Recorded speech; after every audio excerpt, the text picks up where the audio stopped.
माँ, बहुत ठंड लग रही है। आज बहुत ठंड है। बस आज की रात है बेटा की कल मैं अपने बेटे को गर्म कपड़े ला दूंगी और मेरा बेटा आराम से सोएगा। मैं कल चिड़िया के साथ जाऊंगा और अपने बेटे के लिए गर्म कपड़े ले आऊंगा। कबूतरों का वो परिवार अपने घर में बैठा ऐसे बातें कर रहा था। सुबह हो जाती है। कबूतर को रात की ठंड अच्छे से याद थी।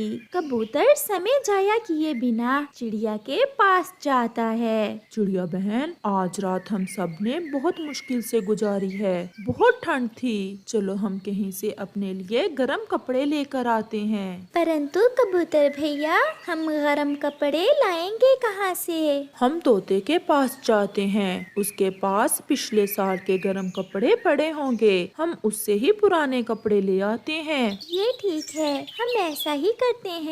चिड़िया और कबूतर तोते की तरफ जाते हैं। मेरे पास कुछ गर्म कपड़े पड़े थे, मगर जब गर्मियों में तेज तूफान आया तो मेरे सारे गर्म कपड़े तेज तूफान में उड़ गए थे। मैं देखता ही रह गया। मैं तो खुद सारी रात ठंड से मरता रहा हूँ। तो फिर चलो हम सब उस जादुई बेरी के पेड़ के पास जाते हैं। वो जरूर हमारी मदद करेगी। दोस्तों, आप चलें और मैं जाकर कव्वे और कव्वी को भी बुला लाता हूँ। उन्हें भी गर्म कपड़ों की जरूरत होगी। फिर वो सब ऐसा ही करते हैं। चिड़िया और तोता जादुई बेरी के पेड़ों की तरफ और कबूतर कव्वे और कव्वी को बुलाने चला जाता है। चिड़िया और कबूतर चले गए हैं। चलो, अगर आपने भी गर्म कपड़े लेने हैं तो मेरे साथ चलो। चल कालू चल, अब ठंड बढ़ गई है। ऐसे गर्म कपड़ों के बिना गुजारा नहीं होगा। मुझे सारी रात नींद नहीं आई। मैं तो सोने लगा हूँ। तुम कबूतर के साथ चली जाओ। गोरी कव्वी कबूतर के साथ चली जाती है।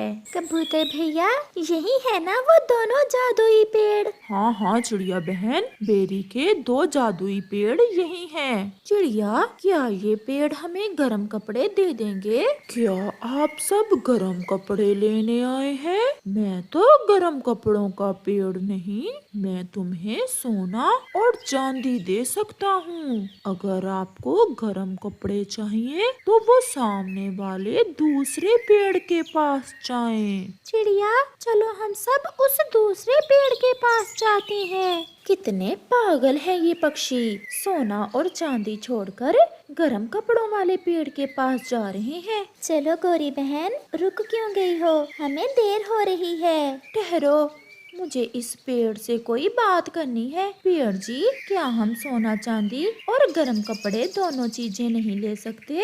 नहीं, हम दोनों पेड़ों में से आप किसी एक पेड़ से कुछ ले सकते हो। ये आपकी इच्छा है। सोना चांदी चाहिए या गर्म कपड़े? तो पक्षियों, आप जाओ और लो गर्म कपड़े। मैं तो इसी जादुई बेरी के पेड़ से सोना और चांदी लूंगी। कितनी लालची हो तुम गोरी। ये सोना और चांदी तुम्हें ठंड से नहीं बचा सकेंगे। चल चल, मुझे ऐसे भाषण न दो। मुझे पता है मुझे क्या करना है। फिर चिड़िया, कबूतर और तोता दूसरे बेरी के पेड़ के पास चले जाते हैं। बेरी के जादुई पेड़ जी, हम आपसे गर्म कपड़े लेने आए हैं। क्या आपने मेरे दोस्त पेड़ से सोना और चांदी तो नहीं लिया? नहीं नहीं जादुई पेड़ जी, हमें सोने और चांदी की कोई जरूरत नहीं है। हमें तो केवल गर्म कपड़े ही चाहिए। तो फिर लें, अपने अपने पसंद के रंगों के गर्म कपड़े तोड़ लें। फिर अचानक उस पेड़ पर मुख्तलिफ रंगों के गर्म कपड़े लग जाते हैं। वो सब बहुत खुश होते हैं और अपने अपने पसंद के रंग देखकर वो सब अपने लिए गर्म कपड़े तोड़ लेते हैं। पेड़ जी, आप बहुत अच्छे हो जो हमारी मदद करते हो। मेरा बेटा सारी रात ठंड से सो नहीं पाया था। मैं पिछले कई बरसों से ऐसे ही पक्षियों की मदद करता चला आ रहा हूँ। बस लालच ना करना, अपनी जरूरत पूरी करना। फिर वो सब अपने गर्म कपड़े लेकर वहाँ से चले जाते हैं। गौरी भी सोने और चांदी के पेड़ से ढेर सारा सोना और चांदी तोड़ लेती है। मैं हैरान हूँ कवि, तुम्हारे सभी दोस्त गर्म कपड़े लेकर चले गए और एक तुम हो कि सोना और चांदी मांग रही हो। पेड़ जी, अगर घर में सोना और चांदी हो तो ठंड महसूस नहीं होती। अब मैं जाऊं? जाओ और फिर लौट कर ना आना। हम दोनों पेड़ साल में एक बार ही आप पक्षियों की मदद करते हैं। फिर गौरी भी सोना और चांदी लेकर वहाँ से चली जाती। देखो देखो किकी, आपके पापा आपके लिए गर्म कपड़े ले आए हैं। ये गर्म कपड़े तो बहुत अच्छे हैं और मैं अपने बेटे के लिए लाल रंग की टोपी भी लाया हूँ। वो सब बहुत खुश थे क्योंकि वो अब ठंड से सुरक्षित थे। चिड़िया भी अपने बेटे को गर्म कपड़े पहना देती है। तोता तो हरे रंग में गर्म कपड़े पहनकर बहुत सुंदर दिख रहा था। अरे गौरी, तुम गर्म कपड़े लेने गई थी और ये क्या, तुम इतना ढेर सारा सोना और चांदी ले आई हो? मैं सियानी हूँ, दूसरे पक्षियों की तरह पागल नहीं हूँ। वहाँ 2 जादुई बेरी के पेड़ थे, एक गर्म कपड़े देता था और दूसरा सोना और चांदी। मेरी पत्नी बहुत सियानी निकली जो सोना और चांदी ले आई। रात तो निकल ही जाएगी गर्म कपड़ों के बिना भी। फिर शाम होते ही आसमान पर गहरे बादल छा जाते हैं और ठंडी हवा चलने लगती है। आज तो ठंड कल से भी ज्यादा है। लग रहा है बारिश भी आने वाली है। अगर बारिश शुरू हो गई तो ठंड और भी बढ़ जाएगी। वो ऐसे बातें कर ही रहे थे कि तेज बारिश शुरू हो जाती है। सब पक्षी बहुत खुश थे क्योंकि ठंडी हवा का उन्हें कोई डर न था। मम्मा मम्मा, आज गर्म कपड़े भी हैं और बारिश भी। आज तो मैं बहुत खुश हूँ। दूसरी तरफ गौरी और कालू पहले तो एक दूसरे से छुपाते हैं, फिर जब ठंड उनकी बर्दाश्त से बाहर हो जाती है तो वो दोनों रोने लग जाते हैं। कालू, क्या तुम्हें नहीं लगता मैंने सोना और चांदी लेकर गलती की? अगर गर्म कपड़े हमारे पास होते तो आज हम भी दूसरे पक्षियों की तरह बारिश का मजा लेते। हाँ गौरी, मेरा तो ठंडी हवा से खून जम रहा है। अगर ऐसे ही बारिश होती रही तो मेरी तो कुल्फी ही जम जाएगी। अगर पता होता तो मैं अपने दोस्तों की बात मान लेती और सोना और चांदी लेने की बजाय गरम कपड़े ही ले लेती। सारे जंगल में सन्नाटा था और कौवों के रोने की आवाज दूर दूर तक जा रही थी। मर गए, मर गए, हाय मर गए, बहुत ठंड है। कालू, अब अगर आज बच गए तो हम कभी फिर लालच नहीं करेंगे। प्यारे दोस्तों, कभी लालच ना करो क्योंकि लालच बुरी बला है। एक सुंदर से जंगल में मीनू चिड़िया रहती थी।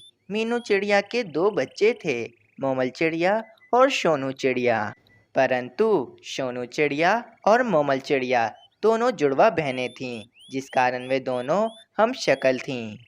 मीनू चिड़िया को इन दोनों चिड़ियाओं के हम शक्ल होने की वजह से बहुत ही ज़्यादा दिक्कत रहती थी। सोनू चिड़िया मीनू चिड़िया की तरह बहुत ही ज़्यादा मासूम थी, जबकि इसकी हम शक्ल मोमल चिड़िया बहुत ही ज़्यादा शातिर थी। मोमल चिड़िया अपनी बहन सोनू चिड़िया से बहुत ही ज़्यादा जलती थी, क्योंकि सोनू चिड़िया मोमल चिड़िया की हम शक्ल बहन जो थी। मेरी प्यारी सोनू चिड़िया, मोमल चिड़िया, अब तुम दोनों बड़ी हो गई हो और अब मैं चाहती हूँ कि तुम दोनों अपने लिए भोजन खुद ढूंढ दो, लेकिन मोहतात रहना, आसपास चीलें भी हमला कर सकती हैं। मम्मा, मैं भोजन ढूंढने के लिए अकेली जाऊंगी। मैं अपने साथ इस सोनू चिड़िया को लेकर नहीं जाऊंगी। हम दोनों हम शक्ल हैं, जिस कारण जंगल के सारे पक्षी हमारा मजाक उड़ाते हैं। कहते हैं कि तुम अपना आईना खुद अपने साथ लेकर घूम रही हो। ये तुम क्या कह रही हो मोमल चिड़िया? मैं जानती हूँ कि कोई भी पक्षी तुम्हारा मजाक नहीं उड़ाता है। तुम झूठ कह रही हो। आखिर तुम अपनी बहन सोनू चिड़िया से इतनी नाराज क्यों रहती हो? अरे मम्मा, छोड़ दें, मेरी बहन को ना डांटें। अगर वे मुझे साथ लेकर नहीं जाना चाहती है तो कोई बात नहीं। और फिर वे दोनों चिड़ियाएं अलग अलग अपने अपने रास्ते हो लेती हैं। हाय रे, क्या होगा इन दोनों का? मोमल चिड़िया हर रोज सोनू चिड़िया से लड़ती रहती है और वे हमेशा अपना भोजन खाकर सोनू चिड़िया बनकर सोनू चिड़िया का भोजन खा लेती है। इस बार भी मोमल चिड़िया ने सोनू चिड़िया बनकर सोनू चिड़िया का सारा भोजन खा लिया था। मम्मा, मेरी बहन बहुत बुरी है। मैं इतनी मुश्किलों से अपने लिए भोजन ढूंढ कर लाई थी और मेरा भोजन ये मोमल चिड़िया खा गई है। इसने आपसे कहा कि मैं सोनू चिड़िया हूँ और आपने इसे सोनू चिड़िया समझकर मेरा भोजन इसे दे दिया। ये हर बार ऐसा ही करती है। हाय रे मोमल चिड़िया, तुम कितनी शातिर होती जा रही हो। रोजाना ही तुम अपनी मासूम बहन का भोजन खा लेती हो और ये बेचारी भूखी ही रह जाती है। तुम्हें अपनी बहन का बिल्कुल भी ख्याल नहीं है। हाँ मम्मा, ये सोनू चिड़िया मुझे बिल्कुल भी अच्छी नहीं लगती है। इससे कह दें कि ये आइंदा मुझसे बात भी ना करे। ये तो बस मेरी शिकायत ही लगाना चाहती है। मीनू चिड़िया मोमल चिड़िया की वजह से बहुत ही परेशान हो गई थी। इसीलिए वे सोनू चिड़िया को एक सोने का हार पहना देती है ताकि इसे ये पता चल सके कि ये सोनू चिड़िया है। कुछ दिन ऐसे ही गुजर जाते हैं। सोनू चिड़िया को सोने का हार पहनाने की वजह से अब मीनू चिड़िया को काफ़ी ज़्यादा आसानी हो गई थी और अब वे आसानी से सोनू चिड़िया और मोमल चिड़िया को पहचान लेती थी। परंतु अब तो मोमल चिड़िया अपनी बहन सोनू चिड़िया से और भी ज़्यादा जलने लगी थी, क्योंकि मीनू चिड़िया ने अपना सोने का हार सोनू चिड़िया को जो पहना दिया था। मम्मा भी बस हर समय सोनू चिड़िया का ही ख्याल रखती हैं। हर वक्त उसी की चिंता में रहती हैं। जो सोने का हार मम्मा कभी नहीं उतारती थी, वे सोने का हार आज सोनू चिड़िया पहनकर बैठी है। मम्मा को मेरी बिल्कुल भी परवाह नहीं है, लेकिन मैं ऐसे चुप रहने वालों में से नहीं हूँ। इतना कहकर मोमल चिड़िया अपने दोस्त कालू कौवे के पास चली जाती है और इसे जाकर सारी बात बताती है। मोमल चिड़िया, मीनू चिड़िया हमेशा सोनू चिड़िया का ही ख्याल रखती है। इसे तुम्हारी तो बिल्कुल भी परवाह नहीं है। इसीलिए तुम चाहती हो कि मीनू चिड़िया सिर्फ तुम्हारी ही परवाह करे, सिर्फ तुम्हारा ही ख्याल रखे। इसीलिए हमें मीनू चिड़िया को रास्ते से हटाना होगा। और कालू कौवा मोमल चिड़िया को अपना उपाय बताता है। अगली रात जब मीनू चिड़िया और सोनू चिड़िया सो जाते हैं तो मोमल चिड़िया सोनू चिड़िया के घोंसले में आती है और जोर जोर से उछलने लगती है, जिस कारण सोनू चिड़िया का घोंसला जमीन पर गिरने लगता है। लेकिन अचानक वहां पर बुलबुल आकर सोनू चिड़िया को अपने पंजों से पकड़कर बचा लेती है और सोनू चिड़िया का घोंसला जमीन पर गिरकर टूट जाता है। ये सारा किया धरा मोमल चिड़िया का था, जो बुलबुल देख चुकी थी। बुलबुल फौरन मीनू चिड़िया को जगाती है और ये सारी बात वे मीनू चिड़िया को बताती है। ये सब सुनकर तो मीनू चिड़िया बहुत ही ज़्यादा गुस्से में आ जाती है और वे मोमल चिड़िया से कहती है, आज तो तुमने हद ही पार कर दी है मोमल चिड़िया। तुम अपनी बहन को पेड़ से गिराकर मारना चाहती थी। मैं अब जान चुकी हूँ कि तुम्हारा अब सोनू चिड़िया के साथ रहना खतरे से खाली नहीं है। और फिर मीनू चिड़िया हमेशा के लिए मोमल चिड़िया को अपने घोंसले से निकाल देती है। सोनू चिड़िया भी बहुत हैरान थी कि जिस मोमल चिड़िया को वे अपनी प्यारी बहन समझती थी, वे आज इसकी जान लेना चाहती थी। कुछ दिनों बाद सोनू चिड़िया अपने और मीनू चिड़िया के लिए भोजन ढूंढ रही होती है कि वे देखती है कि इस जंगल के महाराज सोनू चिड़े को एक चील ने पकड़ा हुआ था। ये क्या? ये तो चिड़े महाराज हैं और इनको तो एक दुष्ट चील ने पकड़ लिया है। मुझे किसी भी तरह चिड़े महाराज को इस दुष्ट चील से बचाना होगा।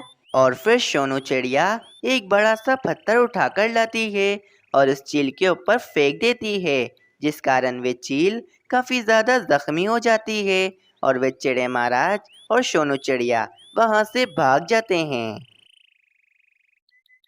तुम बहुत बहादुर हो सोनू चिड़िया, और सुंदर भी। तुमने मेरी जान बचाई, इसीलिए मैं तुम्हारा बहुत बहुत धन्यवाद करता हूँ। अरे सोनू चिड़िया, ये तुम्हारे पंजों पर घाव कैसा है? चिड़े महाराज, आपको बचाने के लिए मैंने बहुत मुश्किल से इतना बड़ा पत्थर उठाया था और इस पत्थर को उठाने की वजह से मेरे पाँव पर घाव लग गया है। चिड़े महाराज फौरन सोनू चिड़िया के पाँव पर पट्टी बांध देते हैं। सोनू चिड़िया, तुम्हारा घाव बहुत ज्यादा था, इसीलिए मैंने इस पर पट्टी बांधी है। अब ये पट्टी तुम पूरे 10 दिन के बाद ही उतारना। जैसा आप कहें चिड़े महाराज। चिड़े महाराज को सोनू चिड़िया बहुत पसंद आती है, क्योंकि वे सुंदर होने के साथ साथ एक अच्छे दिल की मालिक भी थी। अगले दिन चिड़े महाराज मीनू चिड़िया से सोनू चिड़िया का रिश्ता मांगते हैं और मीनू चिड़िया खुश होकर फौरन हाँ कर देती है और अब चिड़े महाराज और सोनू चिड़िया का रिश्ता पक्का हो जाता है। ये खबर पूरे जंगल में हवा की तरह फैल जाती है और अब ये खबर मोमल चिड़िया को भी पता चल जाती है और ये खबर सुनकर तो मोमल चिड़िया बहुत ही ज्यादा जलती है। अब अगर चिड़े महाराज की शादी सोनू चिड़िया से हो गई तो वे तो पूरे जंगल की महारानी बन जाएगी। मैं ऐसा होने नहीं दे सकती हूँ। चिड़े महाराज की दुल्हन सिर्फ मुझे ही बनना चाहिए। कुछ दिन गुजर जाते हैं। अगले दिन चिड़े महाराज की सोनू चिड़िया के साथ शादी थी। मीनू चिड़िया और सोनू चिड़िया दोनों ही बहुत ही ज्यादा खुश थीं।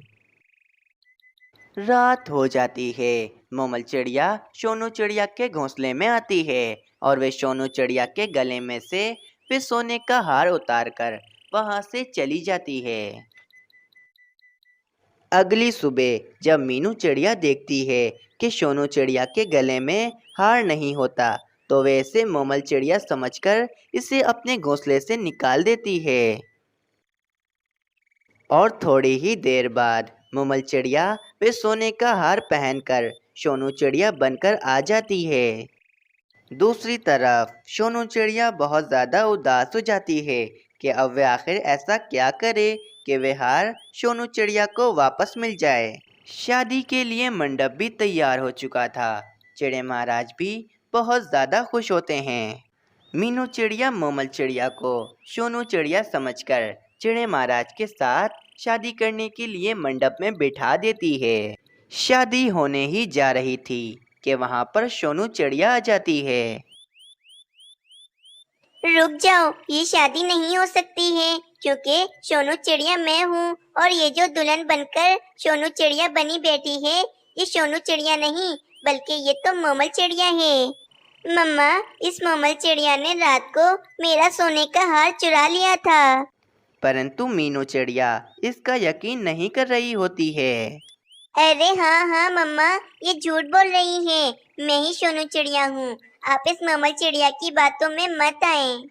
चिड़े महाराज भी मोमल चिड़िया को सोनू चिड़िया ही समझ रहे होते हैं कि अचानक इनकी नज़र मोमल चिड़िया के पंजों पर पड़ती है, जिस पर तो कोई भी घाव नहीं होता और ना ही पट्टी बंधी हुई होती है। और वे पट्टी तो सामने वाली चिड़िया के पंजों में बंधी हुई होती है। चिड़े महाराज समझ जाते हैं कि सामने वाली चिड़िया ही सोनू चिड़िया है। चिड़े महाराज फौरन मोमल चिड़िया के गले से वे सोने का हार उतारकर सोनू चिड़िया के गले में पहना देते हैं और अपने सैनिकों को हुक्म देते हैं। सैनिकों, इस मोमल चिड़िया को 5 साल के लिए कालाबाद में कैद कर दो। और फिर सोनू चिड़िया और चिड़े महाराज की बहुत ही धूमधाम से शादी हो जाती है। इस कहानी से हमें यही सीख मिलती है कि हमें कभी भी किसी से जलन नहीं करनी चाहिए, क्योंकि जलन करने से हमारा अपना ही नुकसान होता है।